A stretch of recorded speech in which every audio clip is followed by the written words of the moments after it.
সকলোলৈ নমস্কাৰ জনাইছোঁ। আজি আপোনালোকৰ বাবে লৈ আনিছোঁ কলপচলাৰ এখন আঞ্জা। আহকচোন চাওঁ।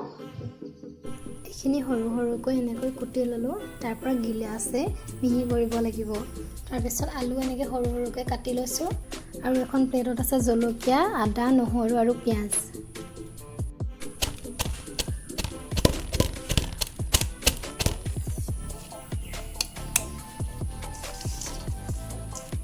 এইখিনি আমাৰ ঘৰুৱা আলু।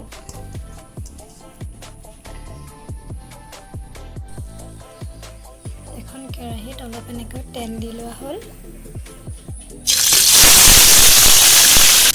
মাংসখিনি দি দিয়াৰ পাছত এনেকুৱানো ফুটিছেও। এইখিনি ইমান ভাজি হোৱাৰ পিছত কাঢ়ি থৈ দিব।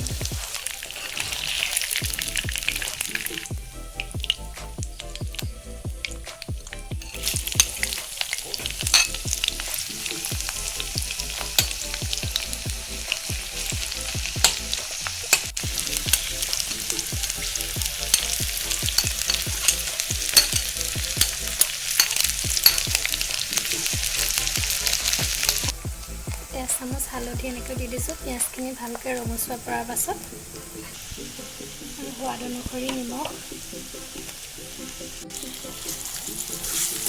তাৰপিছত এনেকৈ পচলাখিনি দি লৰাই দিব লাগে। এনেকৈ ভালকৈ মিক্স কৰি লওঁ।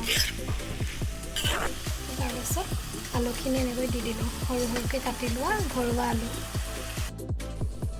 জুইটো মধ্যমীয়াকৈ ৰাখি এনেকৈ 5 মিনিটমান ঢাকি লৈ সিজিবলৈ দিম। মাজে মাজে লৰাই থাকিব।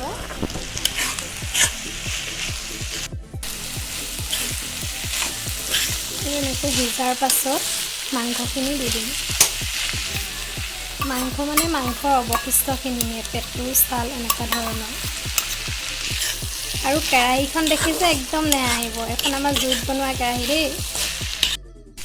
এইখিনি মাজে মাজে এনেকৈ লৰাই থাকিব লাগিব।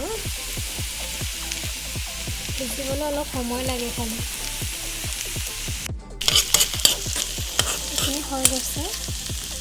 এয়া হৈ গ'ল আজি আমাৰ কলপচলাৰ ৰেচিপি।